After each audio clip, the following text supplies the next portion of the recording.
Chapter number 9 financial management. CBSE board के लिए हम लोग इसको पढ़ रहे हैं। फाइनेंशियल मैनेजमेंट का मतलब क्या है? फंड को कहां से एक्वायर करें, कैसे एक्वायर करें और कैसे एलोकेट करें कि वो एफिशिएंटली यूज हो पाए। बेसिक मीनिंग तो यही है, कैसे एक्वायर करें और कैसे एलोकेट करें कि वो एफिशिएंटली यूज हो पाए।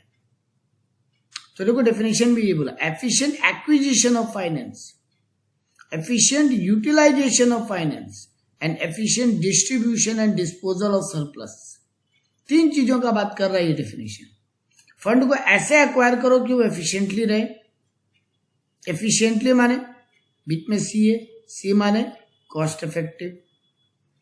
ऐसे यूटिलाइज करो कि वो एफिशिएंट रहे और ऐसे डिस्ट्रीब्यूट करो प्रॉफिट को कि कंपनी को वो एफिशिएंट पड़े, ताकि कंपनी का काम स्मूथली चलता रहे। यही है डेफिनेशन। अब इस चैप्टर का अगला क्वेश्चन है रोल ऑफ फाइनेंशियल मैनेजमेंट। तो देखो हमें मेन इस चैप्टर में 3 डिसीजन मेकिंग पढ़ना है। फंड को कहां से एक्वायर करें, मतलब फाइनेंशियल डिसीजन, कहां से फंड आएगा। दूसरा, फंड को कैसे यूटिलाइज करें, माने इन्वेस्टमेंट डिसीजन, कहां इन्वेस्ट करें। और तीसरा है डिस्ट्रीब्यूशन ऑफ सरप्लस, यानी प्रॉफिट का डिस्ट्रीब्यूशन का बात। तो सरप्लस का डिस्ट्रीब्यूशन, इसी बात को लोगों ने 5 पॉइंट में तोड़ दिया। पहला, दोनों बात फंड के यूटिलाइजेशन का बात कर रहे हैं, मतलब कितने रुपए का फिक्स एसेट खरीदे और किस साइज का। वैसे ही अगला बोला करेंट एसेट कितना कंपोजिशन हो और किस अमाउंट का, तो मतलब कितना करेंट एसेट में और कितना फिक्स एसेट में इन्वेस्टमेंट करें। अगला दोनों पॉइंट फाइनेंस पे बात करेगा, कितना लॉन्ग टर्म और शॉर्ट टर्म अरेंज करें और कितना डेप्ट और इक्विटी से अरेंज करें, मतलब कितना उधार का पैसा, कितना ओनर्स फंड। और फिर लास्ट बोलता है प्रॉफिट एंड लॉस का ऑल आइटम का डिस्ट्रीब्यूशन कैसे हो। तो जो 3 बातों का बोला उन्हीं को 5 पॉइंट में तोड़ दिया। यही बातें हम पूरे चैप्टर में डिस्कस करने वाले हैं। अब आता है ये फाइनेंशियल मैनेजमेंट का मेन ऑब्जेक्टिव क्या होना चाहिए। जब मैंने आपको अपनी कंपनी का फाइनेंशियल मैनेजर बनाया है तो आपका क्या मेन ऑब्जेक्टिव होना चाहिए। 4 मेन ऑब्जेक्टिव होने चाहिए आपके। फंड का प्रॉफिट मैक्सिमाइजेशन हो कंपनी का, और फंड का लिक्विडिटी हमेशा मेंटेन रहे, मतलब कैश कभी कम नहीं पड़े, लिक्विड कैश, और प्रॉफिट मैक्सिमम हो। फंड का प्रॉपर यूटिलाइजेशन हो, मतलब वेस्टेज नहीं हो, और जो भी कमिटमेंट कंपनी दे क्रेडिटर्स को उसको पूरा निभाए, टाइमली पूरा कर पाए।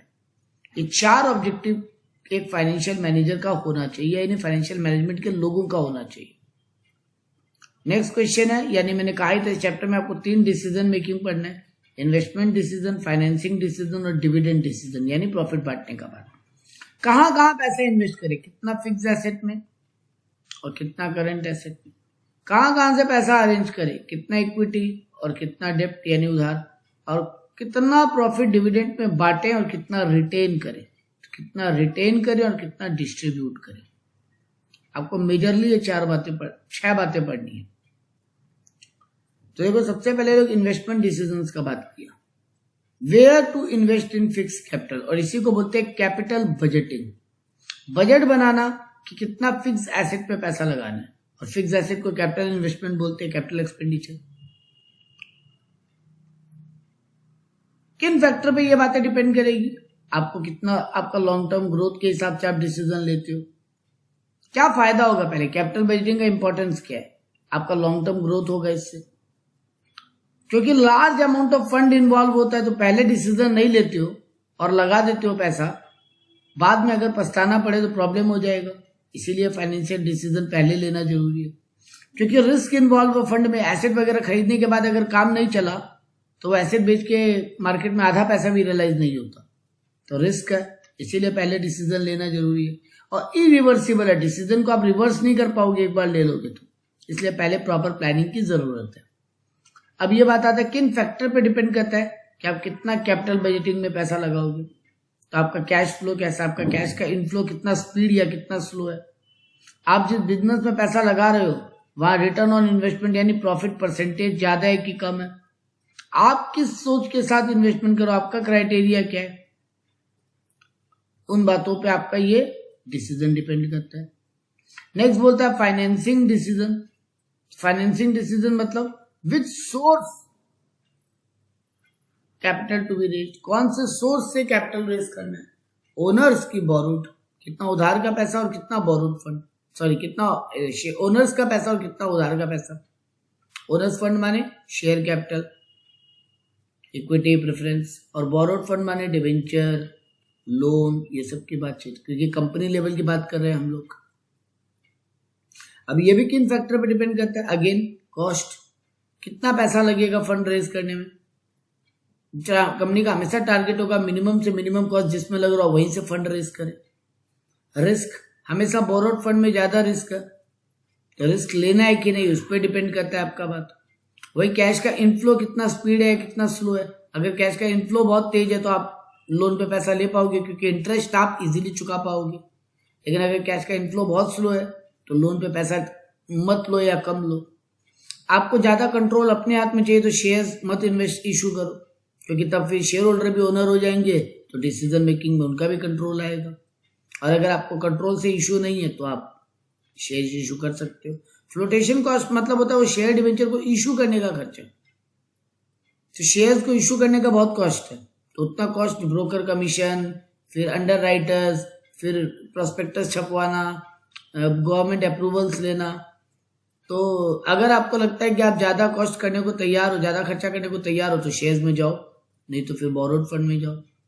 आपका डे टू डे फिक्स खर्चा अगर बहुत हाई है तो फिर शेयर्स में जाओ, क्योंकि इंटरेस्ट चुकाने में आपको बहुत दिक्कत आएगा। और अगर आपका डे टू डे फिक्स खर्चा बहुत कम है तो आप लोन में जा सकते हो, बोरोड फंड में जा सकते हो। कैपिटल मार्केट का हालत कैसा है, शेयर मार्केट का हालत बहुत अच्छा है तो आप शेयर में जाओ। अगर शेयर मार्केट का हालत अभी खराब है तो बेटर है डेप्ट में जाओ, उधार में जाओ। इन टॉपिक्स को आगे डिटेल में पढ़ने वाले हम लोग। वैसे डिविडेंड डिसीजन का बात है, डिविडेंड ज्यादा बांटे या कम, कितना अप्रोप्रिएट होगा डिविडेंड बांटना, इसका डिसीजन मेकिंग है इस पार्ट में। यह भी किन फैक्टर पे डिपेंड करता है, तो आपका अर्निंग पे। अगर आपका अर्निंग बहुत है तो ज्यादा डिविडेंड बांट दो, अगर आपका अर्निंग कम है तो डिविडेंड कम बांटो। अगर आपका स्टेबिलिटी ऑफ अर्निंग है, अगर आपका अर्निंग स्टेबल है मतलब हर साल almost same amount of profit कमाते हो तो फिर आप हाई डिविडेंड बांट सकते हो। लेकिन अगर आपका अर्निंग बहुत अनस्टेबल है, कभी बहुत ज्यादा प्रॉफिट कमाते हो कभी बहुत कम, तो फिर कम डिविडेंड बांटो, कम रेट पे डिविडेंड बांटो, क्योंकि जब कमाई आ रहा है तो उसको रोक के रखो, आगे काम आएगा। रिटेन करो, रिटेन। आपका कैश का इनफ्लो बहुत फास्ट है, जल्दी जल्दी इनफ्लो आता है तो फिर डिविडेंड बांट दो। अगर कैश का इनफ्लो बहुत स्लो है तो फिर डिविडेंड मत बांटो, पैसा आया है तो उसको रखो, काम आएगा। अभी बिजनेस में बहुत ग्रोथ अपॉर्चुनिटी है तो डिविडेंड मत बांटो, बिजनेस में पैसे को रिटेन करो और री इन्वेस्टमेंट करो बिजनेस में। और अगर आपको लगता है अभी ग्रोथ अपॉर्चुनिटी उतना नहीं है, मार्केट बहुत स्लो डाउन है, डिमांड उतनी नहीं है मार्केट में, तो फिर डिविडेंड बांट दो, शेयर होल्डर कम से कम खुश होगा। अगर आपको डिविडेंड का रेट को स्टेबल रखना है, मतलब आप नहीं चाहते हो कि कभी 5%, कभी 8%, कभी 12%, कभी 6% ऐसे हो, आप चाहते हो ऑलमोस्ट 4-5 चल रहा है तो वही चलता रहे, तो फिर कम रेट रखो ताकि वो मेंटेन कर पाओ। लेकिन अगर आपको स्टेबिलिटी का उतना प्रॉब्लम नहीं है, डिविडेंड का परसेंटेज कम बेसी हो, आपको दिक्कत नहीं है, तो फिर आप ज्यादा रेट ऑफ डिविडेंड बांटो जब ज्यादा प्रॉफिट है तो। नेक्स्ट बोला शेयर होल्डर क्या चाहते हैं, तो शेयर होल्डर का मीटिंग बुलाओ। इफ दे वांट कि हाई डिविडेंड हो तो फिर हाई डिविडेंड डिक्लेयर करो, इफ दे वांट कि लो डिविडेंड हो तो लो डिविडेंड डिक्लेयर करो। अब बहुत जन को लगेगा शेयर होल्डर कब कम डिविडेंड मांगे, वो तो नहीं मांगेंगे बेटा। अगर रैशनल शेयर होल्डर है तो वो डिविडेंड ऑलवेज कम मांगेगा जब उसको लगेगा मार्केट में ग्रोथ अपॉर्चुनिटी है तो, क्योंकि उसको पता है डिविडेंड तो तुम पर शेयर 4 रुपया 5 रुपया दे दोगे, लेकिन अगर कंपनी का ग्रोथ हुआ, शेयर प्राइस बहुत ऊपर भागेगा तो उसका ज्यादा प्रॉफिट होगा। वो कहीं ना कहीं से कमाई ले रहा है, मतलब या तो डिविडेंड से कमाई या शेयर प्राइस ऊपर जाने पे। तो कई बार शेयर होल्डर कम डिविडेंड चाहते हैं तो कम दो, अगर शेयर होल्डर हाई डिविडेंड चाहते हैं तो हाई दो। टैक्स पॉलिसी, गवर्नमेंट ना डिविडेंड पे टैक्स लगाता है, अगर टैक्स रेट हाई है तो फिर कम डिविडेंड दो, अगर टैक्स रेट लो है तो ज्यादा डिविडेंड दे सकते हो। आपका शेयर मार्केट में एक्सेस कैसा है, अगर आपका शेयर मार्केट में एक्सेस बहुत अच्छा है तो ज्यादा डिविडेंड बांट दो, क्योंकि जब पैसा चाहिए होगा आप मार्केट से उठा ही पाओगे। और आपका शेयर मार्केट में एक्सेस उतना अच्छा नहीं है तो फिर डिविडेंड कम बांटो। क्योंकि जब आपको पैसे का दरकार होगा तो आप फंड अरेंज नहीं कर पाओगे। लीगल रेस्ट्रिक्शंस, अगर आपका गवर्नमेंट का या किसी का लीगल रेस्ट्रिक्शन है कि इससे ज़्यादा डिविडेंड नहीं बांटना है तो फिर उससे ज़्यादा नहीं बांट पाओगे, और अगर लीगल रेस्ट्रिक्शन नहीं है तो ज़्यादा बांट पाओगे। कॉन्ट्रैक्चुअल कॉन्स्टेंट्स, आपने जिन बैंक से या कहीं से भी लोन लिया है और उन्होंने क्राइटेरिया रखी है कि जब तक उनका पैसा या उनका इंटरेस्ट न चुकाया जाए तब तक डिविडेंड कम बांटो या मत बांटो, तो फिर अगर ऐसा रिस्ट्रिक्शन है तो आप डिविडेंड कम बांट पाओगे या नहीं बांट पाओगे, और ऐसा कोई रिस्ट्रिक्शन नहीं है तो आप ज़्यादा डिविडेंड बांट पाओगे। शेयर मार्केट रिएक्शन, कभी कभी क्या होता है ना, ज़्यादा डिविडेंड बांटने पे शेयर मार्केट नेगेटिव रिएक्ट करता है, क्योंकि शेयर होल्डर को लगता है कि ये कंपनी ने तो दे दिया जो प्रॉफिट देना था, अब इसको छोड़ो किसी और कंपनी में पैसा लगाओ। तो अगर आपको लगता है शेयर मार्केट नेगेटिव रिएक्ट करेगा डिविडेंड बांटने में तो कम बांटो या मत बांटो, और आपको लगता है पॉजिटिव रिएक्ट करेगा तो ज़्यादा बांटो। नेक्स्ट टॉपिक है फाइनेंशियल प्लानिंग। फाइनेंशियल प्लानिंग का मतलब क्या है? डिसाइडिंग इन एडवांस, प्लानिंग का यही मतलब होता है डिसाइडिंग इन एडवांस, बट यहाँ क्या चीज का प्लानिंग है? फाइनेंस का। How much to spend and on what to spend, किस पे खर्चा करें और कितना खर्चा करें, ये डिसीजन, इस प्लानिंग को बोलते हैं फाइनेंशियल प्लानिंग। तो कहाँ से फंड आएगा और कहाँ कितना लगाएं, ये मेन प्लानिंग है फाइनेंशियल प्लानिंग। यहाँ पे देखो फाइनेंशियल प्लानिंग का मेन 2 ऑब्जेक्टिव होते हैं। जो भी कंपनी में फाइनेंशियल प्लानिंग करते हैं उस डिपार्टमेंट का 2 ही मेन ऑब्जेक्टिव होगा। To ensure availability of fund when there is required, जब पैसे का जरूरत हो तो पैसा अवेलेबल हो, और अननेसेसरी पैसा पड़ा नहीं रहे। मतलब इतना ज्यादा पैसा भी रेज मत करो कि फालतू पड़ा रहे, और इतना कम पैसा भी रेज नहीं होना चाहिए कि जरूरत पड़े तो कम पड़ जाए। ये बहुत डिफिकल्ट है, बहुत कॉम्प्लेक्स है, वो थिन लाइन ऑफ गैप पता कर पाना, बट यही तो आपका काम है। नेक्स्ट बोला इंपॉर्टेंस ऑफ फाइनेंशियल प्लानिंग। अच्छा सर, यहाँ पर ऊपर वाले पॉइंट पे ना मैं एक बात बताना चाहता हूँ, जरा अपने मन से बता रहा हूँ, ये बुकिश नहीं है। कंपनियां क्या करती है ना, फंड का प्लानिंग कुछ ऐसे करती है कि जितना रिक्वायर्ड हो उतना तो मिल जाए, बाकी अरेंजमेंट करके रखती है कि जब रिक्वायर्ड हो तो मिल जाए वहां से, ताकि फालतू फंड पड़ा नहीं रहे अभी, और जब जरूरत पड़े तो मिल जाए। इसी टाइप की प्लानिंग की जरूरत होती है। Importance of financial planning, financial planning का क्या फायदा होगा, ये अगेन आपका ज्ञानबाजी का आंसर आप कर सकते हो। सर आप फ्यूचर के लिए बेटर प्रिपेयर हो पाओगे, प्लानिंग रहेगा तो। मेनली प्लानिंग का एडवांटेज लिख रहे हैं। आप बिजनेस में शॉक्स एंड सरप्राइजेस को अवॉइड कर पाओगे, फालतू का शॉक झटका नहीं लगेगा, आप पहले से प्री प्लान रहोगे फाइनेंस के बारे में। आपके बाकी फंक्शंस आप आराम से कोऑर्डिनेट कर पाएंगे, प्लानिंग, ऑर्गेनाइजिंग, स्टाफिंग, डायरेक्टिंग, क्योंकि सारे तो फाइनेंस पे डिपेंडेंट है। आपका फाइनेंस प्रॉपर्ली प्लान्ड होगा तो वो डिपार्टमेंट भी ठीक से काम करेंगे। फाइनेंस का प्रॉपर यूज हो पाएगा, क्योंकि मैं प्लान करके खर्चा कर रहा हूँ तो वेस्टेज नहीं होगा। मेरा प्रेजेंट और फ्यूचर का आपस में कनेक्शन रहेगा, क्योंकि मैं आज प्लान कर रहा हूँ और फ्यूचर में इन्वेस्टमेंट कर रहा हूँ। तो यही सब इसका एडवांटेज है। आपका एक्चुअल परफॉर्मेंस ज्यादा बेटर होगा। ये सब ज्ञानबाजी है। नेक्स्ट आंसर बहुत इंपॉर्टेंट है। नेक्स्ट आंसर है कैपिटल स्ट्रक्चर।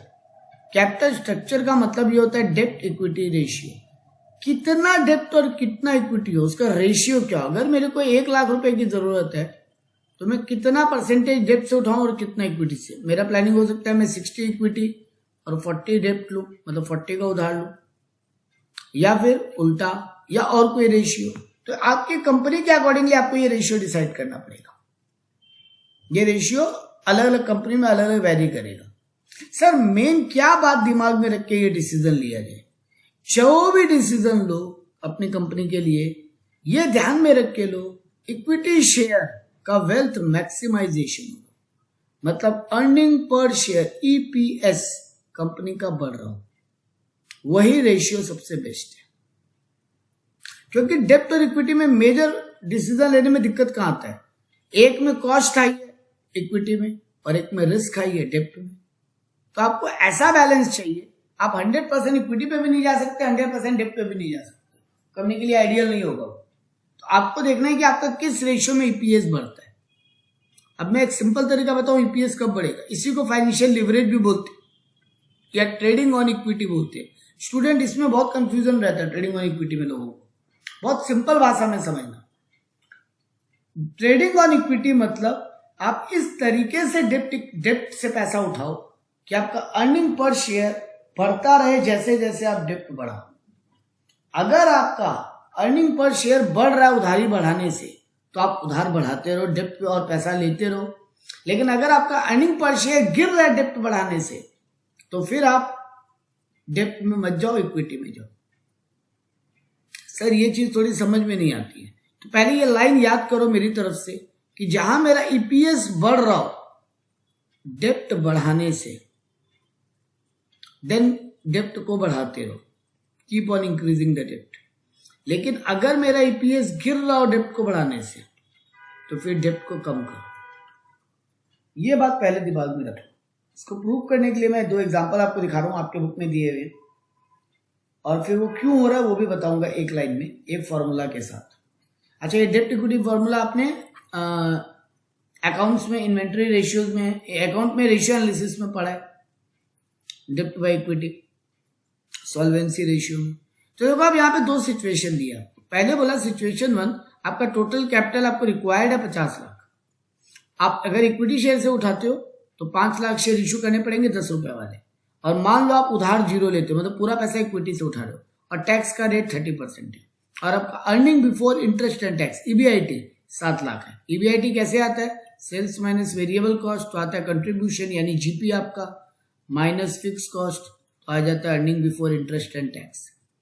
मतलब मैंने फिक्स कॉस्ट और वेरिएबल कॉस्ट सारे चुका दिए बिजनेस के, अब जो बचा है वो मेरा earning before interest and tax है। अब मैं यहां से इंटरेस्ट चुकाऊंगा तो मेरा आ जाएगा अर्निंग आफ्टर टैक्स, जिसको आपको earning before tax, sorry earning before tax आ जाएगा, क्योंकि आई उड़ गया तो ईबीटी रह गया, मतलब टैक्स चुकाने के पहले तक का प्रॉफिट। ऊपर क्या था? ईबीआईटी, मतलब इंटरेस्ट और टैक्स चुकाने के पहले तक का प्रॉफिट, बाकी सारे खर्चे माइनस हो गए सेल में से। फिर जब इंटरेस्ट माइनस कर दूं तो अर्निंग बिफोर टैक्स, और टैक्स माइनस कर दूं तो आ गया प्रॉफिट आफ्टर टैक्स। अब इसको अगर divided by number of equity share करो तो इसमें एक बात और भी है, लेस करना पड़ता है प्रेफरेंस डिविडेंड भी, प्रेफरेंस शेयर होल्डर का डिविडेंड भी, बट फिलहाल आप उसको इग्नोर कर सकते हो। तो मेरा जो पैट आया उसको नंबर ऑफ इक्विटी शेयर से अगर डिवाइड कर दूं तो आ जाता earning per share. Earning per share का मतलब क्या होता है? कंपनी जो प्रॉफिट कमा रहा है एक शेयर पे कितना अर्निंग हो रहा है उसका। जैसे मान लो मेरी सेल अब लेट्स से 2 करोड़, मेरी सेल है 2 करोड़, मेरी वेरिएबल कॉस्ट है मान लो 1 करोड़, तो मेरी कंट्रीब्यूशन या जीपी बची 1 करोड़।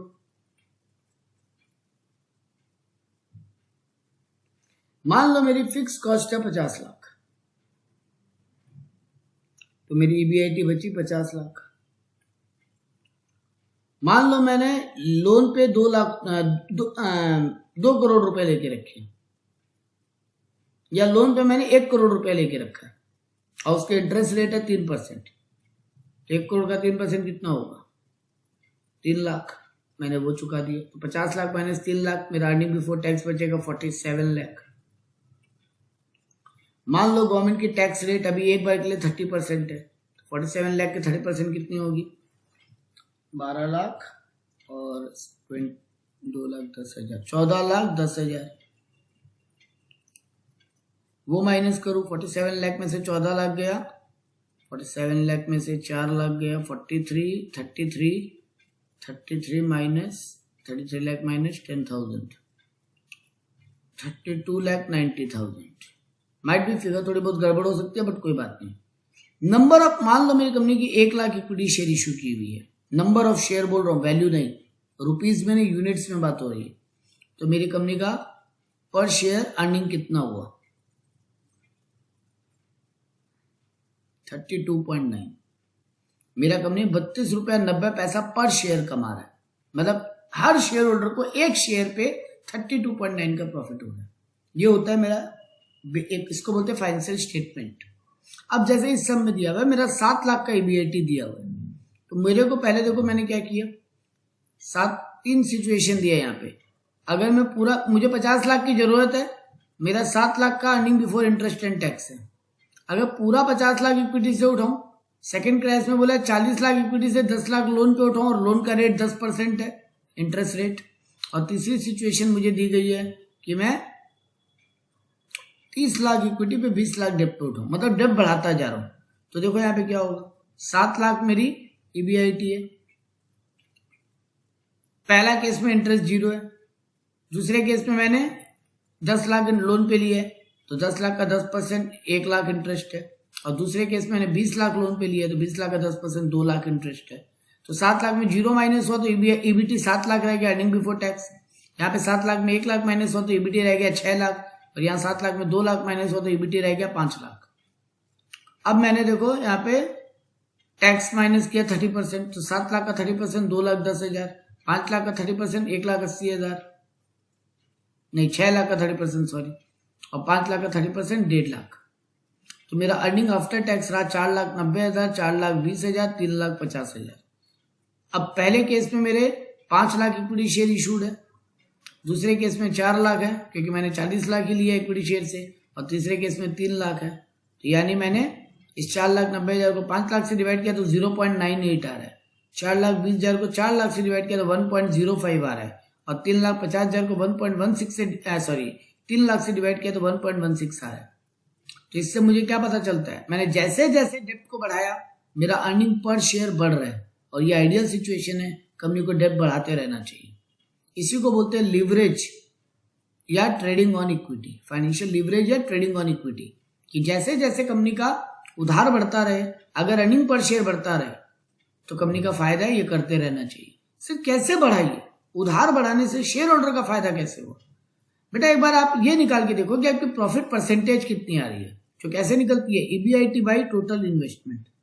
आप उधार पे लो चाहे इक्विटी से लो, टोटल तो 50 लाख रुपए ले रहे हो और आपकी अर्निंग तो 7 लाख है, तो 7 लाख बाई 50 लाख इंटू 100, आपकी परसेंटेज आ रही है 14%, जबकि आपको इंटरेस्ट कितना चुकाना पड़ रहा है 10%।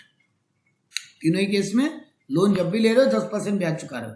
तो बेटा 10% उधार पे पैसे लेकर 14% प्रॉफिट हो जा रहे हैं, ये तो बहुत बढ़िया सिचुएशन है ना, कि 4% बिना मेरा पैसा लगाए मैं 4% कमाई अपने जेब में डाल दे रहा हूं, 14% कमा रहा हूं, 10% इंटरेस्ट चुका दे रहा हूं, 4% अपनी जेब में। तो ये तो बहुत अच्छा सिचुएशन है। तो जब जब कंपनी का रिटर्न ऑन इन्वेस्टमेंट, इसको आरओआई बोलते हैं, इसको बोलते हैं आरओआई, जब जब कंपनी का आरओआई इंटरेस्ट रेट से ज्यादा है, डेप्ट के यानी उधार के इंटरेस्ट रेट से ज्यादा है, तब तब कंपनी को उधार बढ़ाते रहना चाहिए, उसका फायदा ही है, शेयर होल्डर को फायदा ही मिलेगा। यही बात यहां पे समझाया आप, और यही एक और सिचुएशन लेकर समझाया जब मेरी देखो इंटरेस्ट रेट कितनी है, सेम क्वेश्चन लिया, बोला इंटरेस्ट रेट मान लो 10% है, लेकिन आपका ईबीआईटी जो है वो 3 लाख आ रहा है, तो एक बार 3 लाख बाई 50 लाख इंटू 100 करो, 6% आ रहा है आरओआई।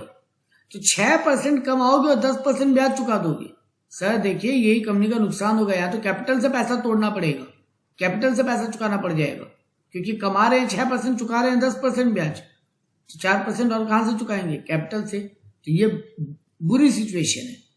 तो देख लो यहाँ पे आपका ईबीआईटी गिर रहे हैं, ईपीएस गिर रहा है, सॉरी 0.42, 0.35, 0.23, जैसे जैसे लोन बढ़ा रहे हैं, सेम क्वेश्चन है ये पूरा पूरा, जैसे जैसे लोन बढ़ा रहे हैं मेरी ईपीएस गिर रही है, यानी कंपनी को इंटरेस्ट पे नहीं लेना चाहिए पैसा, इक्विटी शेयर इशू करके लिए वो बेटर है, डेप्ट में नहीं जाना चाहिए। तो यही बोला गया लिवरेज। अब फटाफट हम टॉपिक को पढ़ेंगे। 3 चीजें अब हमको पढ़नी है। पहला, कंपनी अगर डेप्ट पे पैसे लेगी इक्विटी पे ले, ये किन फैक्टर पे डिपेंड करेगा, ऊपर पढ़ चुके थे, अब डिटेल में पढ़ रहे हैं। पहला वाला कैश फ्लो पोजीशन, मैंने कहा था आपका कैश का इनफ्लो अगर बहुत बढ़िया है तो आप उधार ले लो, कोई दिक्कत नहीं, आप इंटरेस्ट चुका पाओगे, और इनफ्लो अगर स्लो है तो उधार मत लो, आप इंटरेस्ट नहीं चुका पाओगे। अगर आपका इंटरेस्ट कवरेज रेशियो, मैंने वही कहा था, अगर आपका प्रॉफिट परसेंटेज अगर हाई है इंटरेस्ट से तो आप इंटरेस्ट पे पैसे ले लो, लेकिन अगर आपका प्रॉफिट परसेंट इंटरेस्ट से कम है, जितना भी मार्केट में इंटरेस्ट रेट चल रहा है, तो फिर इंटरेस्ट पे पैसे मत लो। एक होता है डेप्ट सर्विस कवरेज रेशियो, इसका फॉर्मूला यही होता है, PAT plus depre plus interest plus non cash expense divided by preference dividend plus interest plus payment of obligation. इतना भी आप मत समझो, आप यही समझो अगर आपका डेप्ट सर्विस कवरेज रेशियो हाई है तो कंपनी कैन हैव मोर डेप्ट कैपिटल स्ट्रक्चर, मतलब कंपनी और उधार ले सकता है। लेकिन अगर आपका डेप्ट सर्विस कवरेज रेशियो लो है तो कंपनी को लोन पे पैसे नहीं लेने चाहिए, कंपनी को नुकसान होगा। रिटर्न ऑन इन्वेस्टमेंट ऊपर टॉपिक पढ़ा चुके हैं। अगर आपका आरओआई इंटरेस्ट से ज्यादा है तो आप इंटरेस्ट चुका पाओगे आराम से, तो आप उधार से पैसे लो, कोई दिक्कत नहीं है। लेकिन अगर आपका आरओआई इंटरेस्ट से कम है तो फिर उधार पे पैसे मत लो, आप ब्याज चुका नहीं पाओगे, कैपिटल से चुकाना पड़ेगा, लॉस होगा। कॉस्ट ऑफ डेप्ट, इंटरेस्ट रेट अगर मार्केट, कॉस्ट ऑफ डेट मतलब उधार लेने का खर्चा, तो उधार लेने के लिए क्या खर्चा करना पड़ता है, इंटरेस्ट। तो अगर नॉर्मली बाजार में इंटरेस्ट रेट अभी बहुत ज्यादा चल रहा है तो लोन पे पैसे मत लो, अभी नॉर्मली इंटरेस्ट रेट कम चल रहा है तो लोन पे पैसे ले लो। तो लोन पे नहीं लोगे तो क्या करोगे, इक्विटी पे लोगे, और लोन पे लोगे तो इक्विटी से नहीं ले सकते। अगर टैक्स रेट हाई है तो उधार में पैसे लो, क्योंकि इंटरेस्ट आपका टैक्स बचाता है, क्योंकि इंटरेस्ट पीएल में डेबिट होता है, मतलब वो आपके प्रॉफिट को कम करता है, खर्चा है। तो अगर अभी और प्रॉफिट कम होगा तो टैक्स कम देना पड़ेगा। तो अगर अभी इंटरेस्ट रेट हाई है, टैक्स रेट हाई है, तो इंटरेस्ट पे पैसे लो, आपका टैक्स बचेगा। लेकिन अगर टैक्स रेट कम है तो इंटरेस्ट पे पैसे मत लो।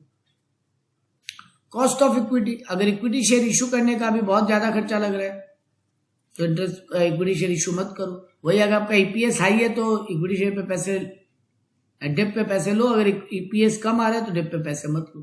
फ्लोटेशन कॉस्ट होता है यानी इशू करने का खर्चा।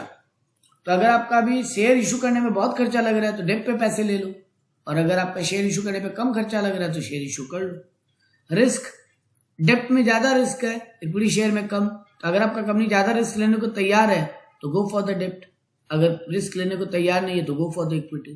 फ्लेक्सिबिलिटी, अगर आपको ज्यादा फ्लेक्सिबिलिटी चाहिए तो आप डेप्ट पे पैसे लो, आप जब चाहो तब चुका पाओगे। लेकिन अगर आपको फ्लेक्सिबिलिटी से प्रॉब्लम नहीं है, आप इक्विटी पे पैसे लेते हो तो आप ज्यादा तुरंत पैसे चुका नहीं पाओगे, क्योंकि इक्विटी शेयर को आप पैसा वापस देना चाहते हो, वो लेना चाहते हैं कि नहीं उन पर डिपेंड करता है। कंट्रोल, अगर ज्यादा आपको अपने हाथ में चाहिए तो इक्विटी इशू मत करो, डेप पे जाओ। लेकिन अगर आपको कंट्रोल डाइल्यूशन में दिक्कत नहीं है तो आप डेप में मत जाओ, तब आप इक्विटी में जा सकते हो। रूल रेगुलेशन अगर अभी बहुत हाई है, issue of share and debenture have to done with the SEBI, SEBI के अप्रूवल से करना पड़ता है। तो अगर अभी सेबी का रूल बहुत टाइट है शेयर इशू करने के मामले में तो डेप में जाओ, अगर सेबी का रूल इजी है तो इक्विटी में जा सकते हो। शेयर मार्केट का हालत बहुत अच्छा है, इक्विटी शेयर इशू कर लो, आपके बिक जाएंगे शेयर, कोई दिक्कत नहीं है। मार्केट का हालत खराब है तो डेप में जाओ, क्योंकि भी आपका शेयर बिकना मुश्किल हो जाएगा। Capital structure of the company, already अगर आपका डेप बहुत हाई है तो फिर और पैसा चाहिए तो इक्विटी में ही जाओ, और अगर डेप का परसेंटेज कम है अभी तो आप इक्विटी में, डेप में जा सकते हो। क्योंकि जनरली डेप्ट इक्विटी रेशियो कितना आइडियल है, 2 होने तक आइडियल है। मतलब अगर आपका डेप्ट का पैसा इक्विटी से डबल है वहां तक ठीक है, उससे ज्यादा होना मोर रिस्की है। नेक्स्ट बोला है कितना पैसा फिक्स कैपिटल में लगाएं और कितना पैसा वर्किंग कैपिटल में। फिक्स कैपिटल तो आप जानते हो जो लॉन्ग टर्म एसेट में लगाने के लिए होता है, लैंड, बिल्डिंग, मशीन, फर्नीचर, ये सब में। और working capital day to day खर्चे के लिए, जैसे एडवर्टीजमेंट का खर्चा है या आपका क्या बोलते हैं रॉ मटेरियल है, लेबर है, उनके लिए खर्चा। तो किन फैक्टर पे डिपेंड करता है कि हाई फिक्स कैपिटल रखें या लो फिक्स कैपिटल रखें। तो पहला फैक्टर बोला आपका नेचर ऑफ बिजनेस। अगर आपका मैन्युफैक्चरिंग सेक्टर है, आप मैन्युफैक्चरिंग करते हो तो फिर आपको हाई फिक्स कैपिटल लगेगा, क्योंकि मशीनें, फैक्ट्री ये सब ज्यादा लगेगी। अगर आपका मैन्युफैक्चरिंग सेक्टर नहीं है, सर्विस सेक्टर है या ट्रेडिंग सेक्टर है, तो कम फिक्स कैपिटल में काम हो जाएगा। स्केल ऑफ ऑपरेशन, आपका बिजनेस बहुत बड़ा है तो हाई फिक्स कैपिटल लगेगा, बिजनेस छोटा है तो कम फिक्स कैपिटल लगेगा।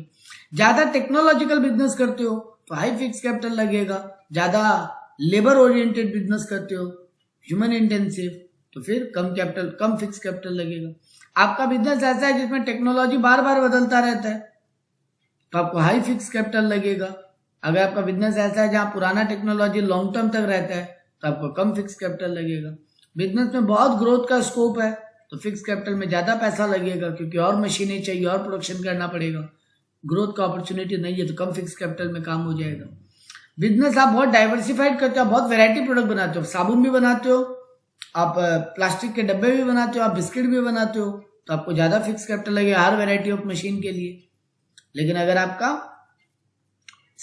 एक सिंगल लाइन ऑफ प्रोडक्ट का बिजनेस है, आप सिर्फ साबुन ही बनाते हो, तो कम फिक्स कैपिटल में काम हो जाएगा। अगर आपको इजीली फाइनेंस अवेलेबल है तो आप ज्यादा फिक्स कैपिटल लगा सकते हो, और जिस बिजनेस में इजीली फाइनेंस अवेलेबल होता है वहां फिक्स कैपिटल लगता भी है, क्योंकि मिल रहा होता है तो लोग लगा देते हैं।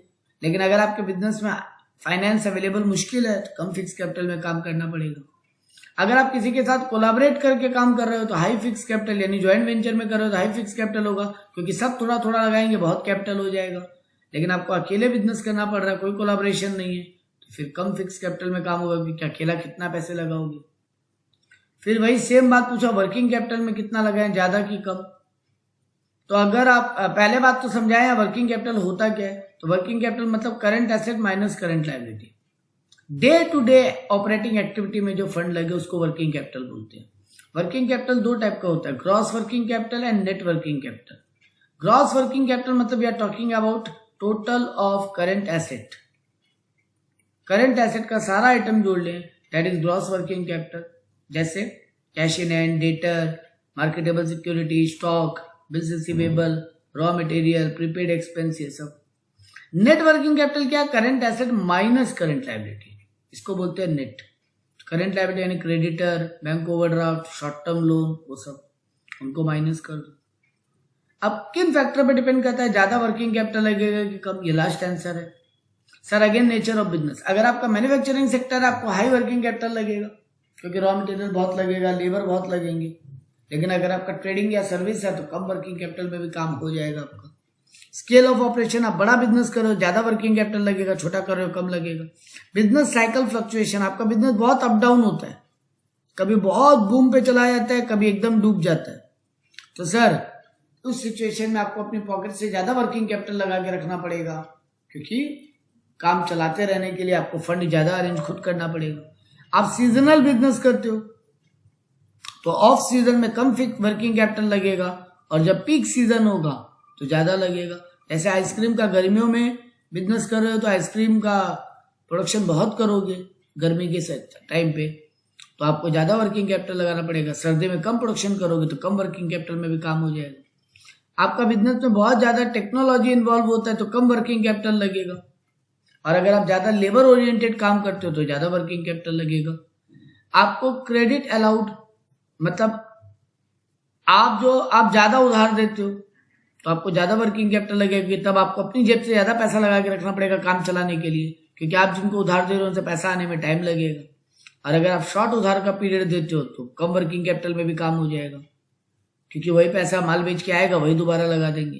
क्रेडिट अवेल्ड, मेरे को ज्यादा उधार मिल रहा है, मेरे को लंबा उधार मिलता है तो कम वर्किंग कैपिटल में भी काम हो जाएगा क्योंकि उधार पे सामान लेंगे, बनाएंगे, बेचेंगे, वही पैसा रिकवर करके चुका देंगे।